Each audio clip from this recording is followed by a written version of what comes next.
everybody, it's Nick Forster. I have started a new thing called Teach Me One Thing.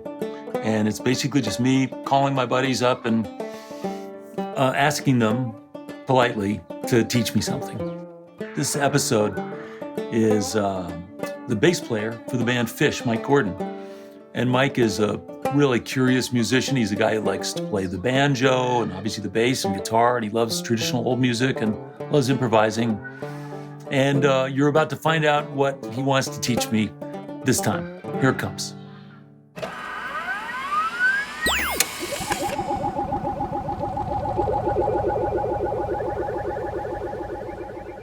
Mike Gordon, first of all, how's your family and everybody's healthy and you're practicing your social distancing and everything's, you're being careful? We're sequestered at home completely. We have a bigger group of people living here. Sue's sister and our assistant moved into an Airstream in the parking lot, and Tessa's nanny. Anyway, we have a bigger group, but we're all sequestered, sheltered at home. And the great thing is everyone's a little more focused on their projects. Tessa with her schoolwork, me with my musical stuff. So learning not to have to drive somewhere to do something is kind of got a nice silver lining. Yeah, and maybe it's a sign of the future, right? Where we can drive a little less and stay home a little more. Although if the future included a little bit of live concerts against all odds, that wouldn't be a bad thing either. Well, meanwhile, my whole deal is I just feel like I'm homebound and all my friends are homebound, and I figured I might as well try to use this time to learn some stuff. And I really appreciate you being willing to teach me something. Okay, well, this is what I mustered up. I've kind of combined a few things that I think about in music into one concept, which for the sake of this, I'm now calling my varying, or I call it the non-varying dial. Here's my non-varying dial. Not really, that's just a prop. It's built into my soul. And I've just barely, after several decades of playing music, starting to figure it out. But let me just explain what this is. So, well, you're friends with Bob Weir, I think. Yeah. At a rehearsal for Dead and Company, in that 1 month I was there, everyone was playing a lot. You may have been around noodly people before that go as many ideas as possible per second. And we were all doing that. And Bob Weir said after the third day, can we now scrap the lyrics, the singing, the chord progressions, the soloing, the embellishing, any kind of varying, and just hang on one chord to the groove of this song and do it with a few songs?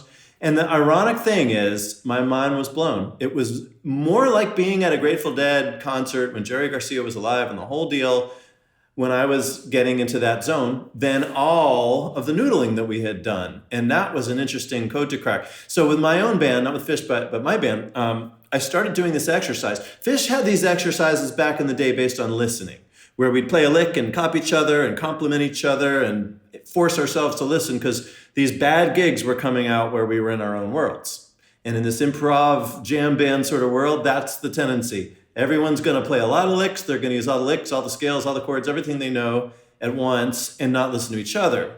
So that was great for that. And I don't want to talk about that one because we've talked about it a lot over the years.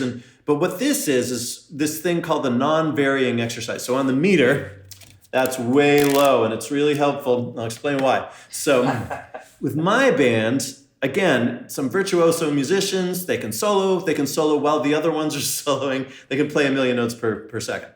But what we do at Soundcheck is we say, let's do a non-varying exercise. And someone has to pick a lick and match everyone else's lick and stick to it for a long, it could be 5 minutes or 10 minutes, which is an eternity, as you might know.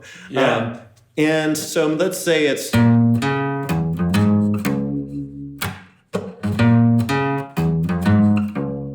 Now, I don't know if we can play in sync, probably. Are you playing in C sharp? I guess I am. I'm going to sneeze. See, that was the perfect compliment. Yeah, because you knew that a sneeze was the perfect C-sharp major lick to match what I was doing. You just have to sneeze for 10 minutes straight. Well, let's say you had been doing that, and I jumped in. I instantly would come up with, let's say it were...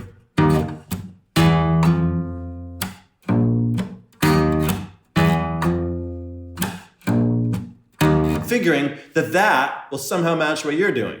But so here's the reason that this is a secret weapon and magical. Once you're used to just noodling and varying, to make this a meditation, I had done mindfulness meditation for 25 years, on and off, now transcendental meditation religiously, twice a day for 5 years, never missing them.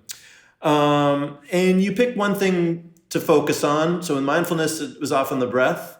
And then with TM, this is the mantra.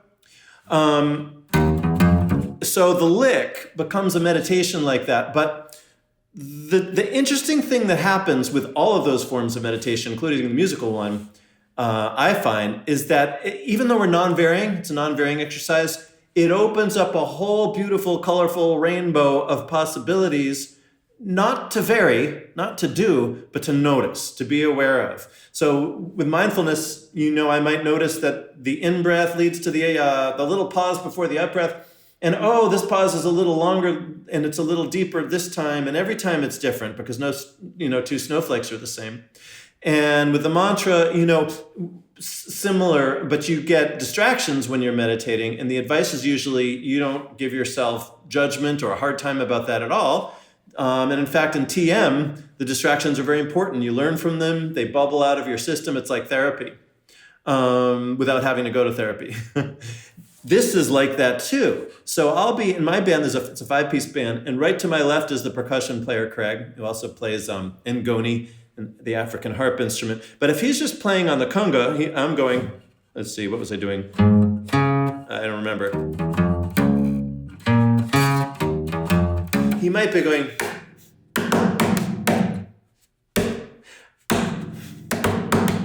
And what I notice by not varying, I'm so in tune with all these sounds that, that conga hit is a little louder this time and a microsecond later. And suddenly I'm getting inside.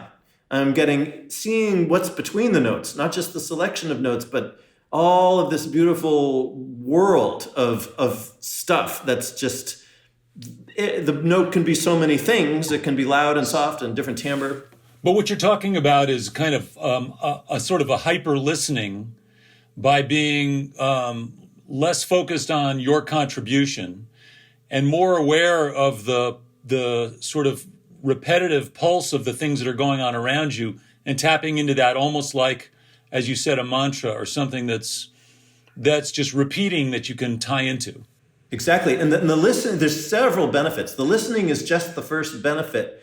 The second one, I would say by forcing yourself not to vary, there's almost like a reverence that comes. It's a surrender. Like, I don't get to control this. So who's going to control this? Well, kind of the muse, kind of no one, God. Yeah. That reverence and that surrender in your system is a funny feeling until you've tried it. It's hard to appreciate how deep it is that, oh, wow. And then the third thing is every time we do that, we write a new song.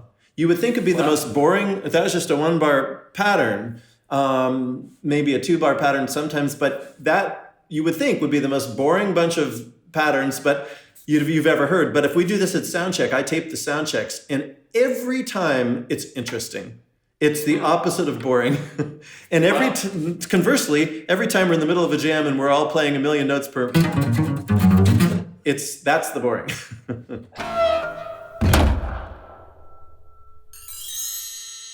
So, Mike, let's review.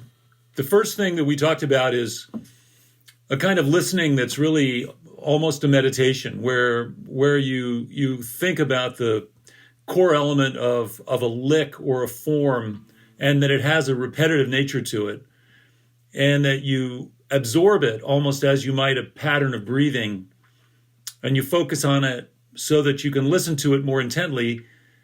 And by listening to it more intently, you're able to get inside another layer of the actual song so that your contribution then can be more, not only more organic, but more musical and more delightful, because you're really tapped in. More letting the music play you. But that's predicated on everybody doing a similar kind of listening. Everyone has to listen. Yeah. Yeah. in the same way. Yeah. But with Phish, summer before last, I listened back to our tour, and I thought, in general, I wasn't going for it. It's like sounded like everyone else was, and I was just kind of being too supportive. You want to be supportive as a bass player because you create a bed that. Right.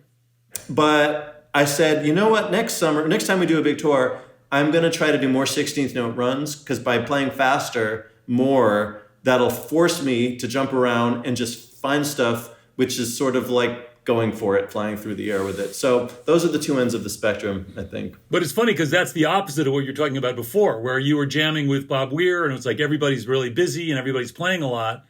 I'm not to get meta here, but this is what I would say. Every discovery I've made in the arts and music involves a spectrum and a balancing act where it's almost like you can't have one side without the other. If you sing all about happy things, then you're ignoring a full spectrum of human experience. Same with if you sing about all sad. Yeah. And so with this, it's a spectrum.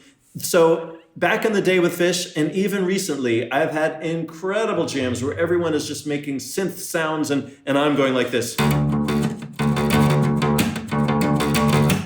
For a long time. And even at Dick's Sporting Goods Arena where there's 27,000 people, and I'm looking out there and the strobe lights, the lights are flashing and it's a rave, it doesn't sound like hippie music, it sounds like a rave or something. And I'm thinking, and by doing that, I'm kind of back to the non-varying. I'm kind of saying, if you're a bass player out there trying to learn a lick, then you've come to the wrong place, because I'm not giving you something to learn, but I'm giving you a meditation. I'm giving myself a meditation. So I think both are important. That's why the dial, send $4.99 to, That's so cool. Well, Mike, thanks so much for sharing. And that's really, there's a lot to think about in there. And there's so much for any musician to think about, in that spectrum from one side to the other, which is, that subtle thing about going for it and feeling like, you've got there's no judgment, there's no repercussions. You're going to get the opportunity to be free without being penalized. Yeah. And so you've spent a lot of time trying to crack that puzzle, which is cool. Anyway, it looks like you're in a beautiful room, or this is your new house. I haven't been to this house, I don't think, right? I hope you guys can visit someday when society reopens. We're right on the lake, and I'm actually designing a studio, kind of a small studio, but to be out on the ridge in another part of our land here to face the lake. So that's been a fun project. You can design over Skype with the 3D programs. It's nice to be. It was a couple years ago we moved here, and I have a special relationship with water. I never knew I would live on a lake or the lake, but having it right here is pretty special. Yeah. Well, Mike, thanks so much for taking the time and talking about music and giving us a little insight into how to be a better listener and a better contributor musically. And, I'm glad you guys are doing well and safe and enjoying your family time. I know you and your daughter are doing a lot of singing. Every night we sing a new song, a new old country song. It's really fun. That's cool. All right. Well, listen, man, thanks a lot for hanging out. And I look forward to the time where we can see each other in person. Yeah, definitely. All right. Thanks again. All right. See ya. All right. Bye.